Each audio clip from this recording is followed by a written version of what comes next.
Tuesday the 2nd of September 2014. Well, boys and girls, yesterday, as you saw, what a beautiful day.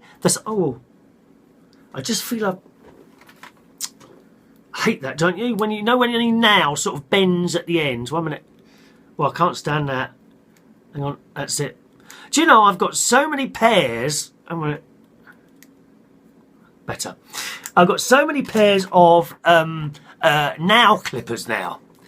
What happens is that I might go out, I might be doing something, whatever, and then I suddenly realise, you know, that the end bit of your nail, I don't know what it's called, and it kind of gets slightly bent back or rips a bit. I hate that. I really hate that. I have to go and buy another pair of nail clippers and clip that tiny bit. I can't wait an hour till I get home or back to the car. Oh yes, I've got nail clippers at home, some in the car. Sometimes there's a pair in my wallet, all over the place. Nail clippers everywhere. Oh, I can't stand that, no. Anyway, a bit of a new look. What do you think of this? I haven't had a shave for Saturday, Sunday, Monday. Just a minute, mental arithmetic. 1, 2, 3 days. What do you think? Does that kind of work? I don't know if that works or not. Ladies, you need to tell me, do I need to shave this disgusting filth off immediately, or does it work? And if so, how far should I let it go? I don't know. Is it sort of a little bit... Oh, is it... Just a minute. Is that a bit dinner? Is that a bit dinner there, or is that a mark? No, it's a mark. So, God. I thought it was a bit of tomato sauce on my chin there. And here I am, sitting here doing a little show for you. Sitting here doing a little show for you. Yes. So I don't know what you think about that. The slightly unshaven look. Does that work? I know my best mate's got it, but I just want to point out I'm not copying him. I just haven't had a shave for a few days and think I might just leave that for a while and see how it goes. Or should I shave it off immediately? You must let me know. Either on my Facebook, Chris Reardon UK, or by email, chris@unitedkingdomtalk.co.uk. Your thoughts matter. Your vote will count. Dial in now, boys and girls. All right, so there we are. I'm glad to see that you enjoyed yesterday's video, boys and girls, at my expense when I fell off my chair backwards. Terry says he was laughing his head off. Well, I hope you laugh so much it falls off, Terry. Ha ha ha ha. Boo. It will fall off. Alternatively, I'll send you to somewhere where they cut them off. Thank you. John says, I had to rewind it 3 times. Yeah, rewind the thing, John, and also rewind your neck in as well, mate, while you're at it. All right. Diana says, you never fail me. I love you. And Mary says that as well. Oh, I love you too. I love you both too. But I love Barry a bit more. Ronnie, my best mate, says, 9 minutes and there was 20 seconds that was funny. I fell asleep after that. Dear, dear best friend Ronnie will fall asleep. Forever, preferably. Okay? Shh. Shh. Brandon said he thought it was hilarious. Thank you, Brandon. But a little bit disappointed to see that Brandon is enjoying Judge Rinder, who I find completely unfunny. It's just a bit... I just don't get it.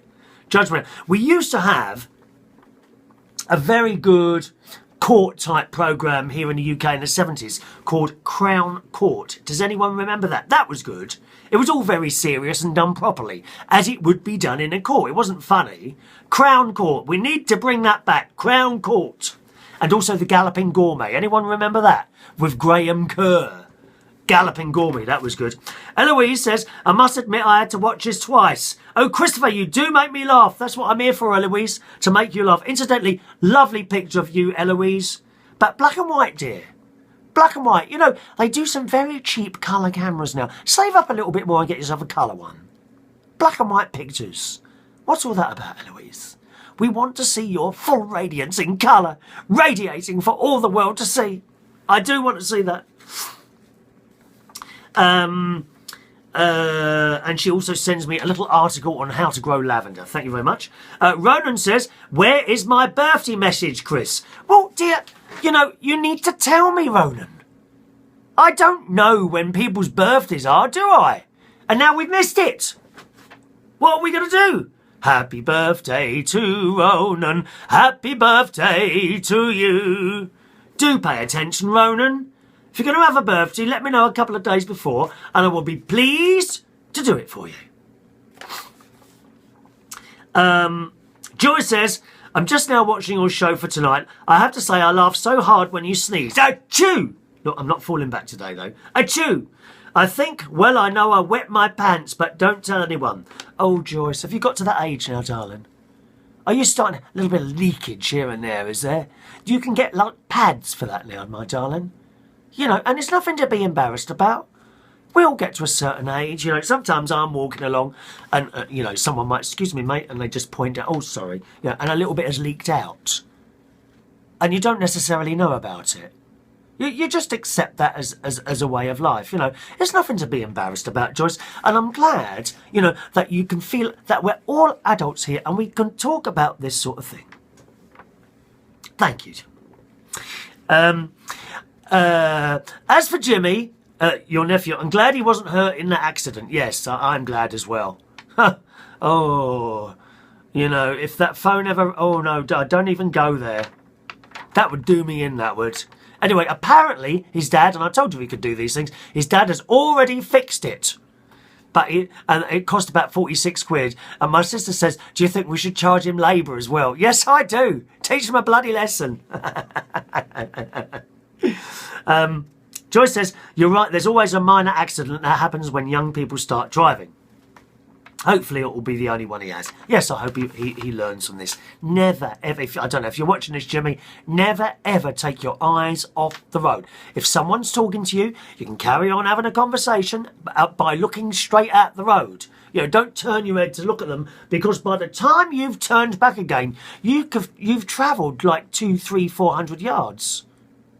Have you walked 200, 300 or 400 yards? Well, walk it, and that's the distance you travel in just a few seconds. And you might not necessarily be going straight. You could go straight into the side, or off, you know, off into a ditch or something like that.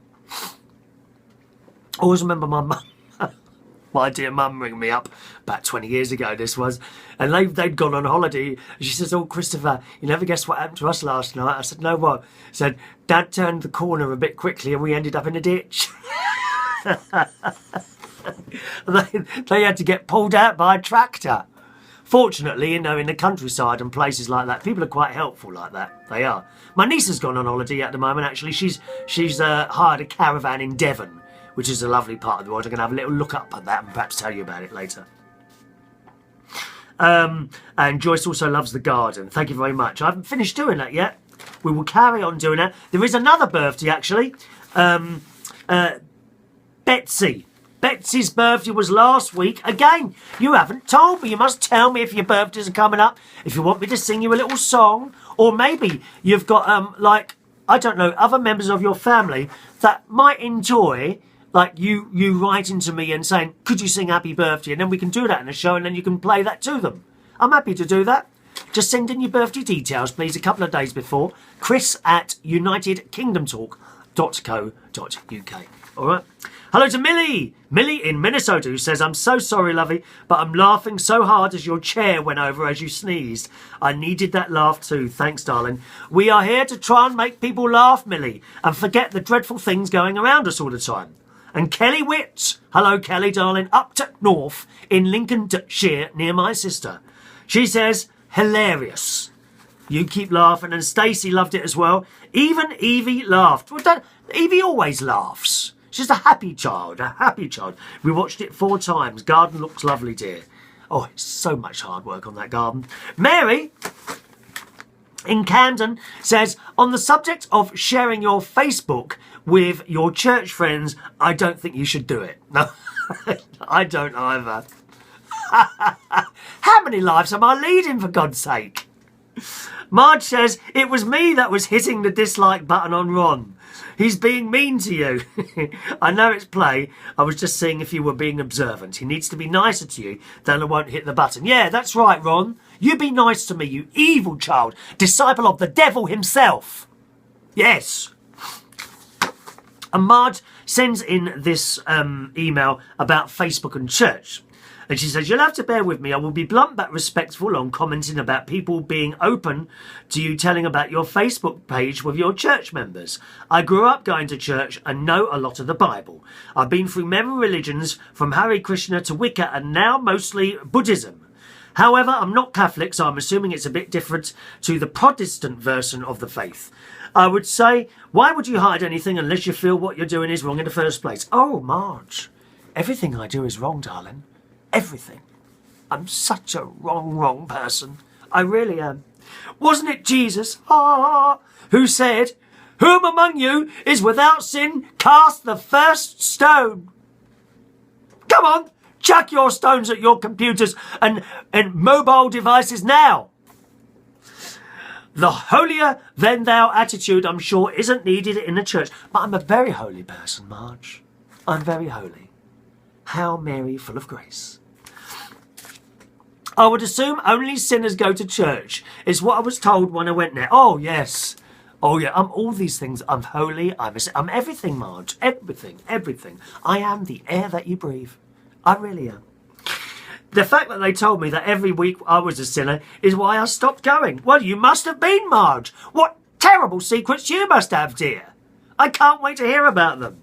So I'm assuming, if it's not asked of you, don't mention it, but I would never ever be ashamed or afraid to do what I do, and none of their business anyway to judge you.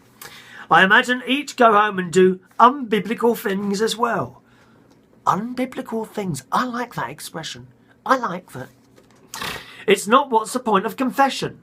What would you do in front of what you say is God? I'm assuming you do in front of another human being. Well, I do some things in front of people and some things in front of others, but generally not all in front of the same people. Maybe I should take a camera wherever I go. No, probably not a good idea much. It does confuse me how a gay man could go to church, since Bible does seem very clear on hell and damnation for it. From what I was taught growing up, and only maybe it was, how you were raised and social interaction. Oh, this is very, very heavy, Marge. Lighten up, girl, for Christ's sake, dear. Lighten up. Dear me. That's my view on it. Thank you very much. Thank you. Maybe you were padding next time your video. Sure didn't want to see you go in crutches, falling off chair again from sneezing. Maybe it was a punishment from God, Marge.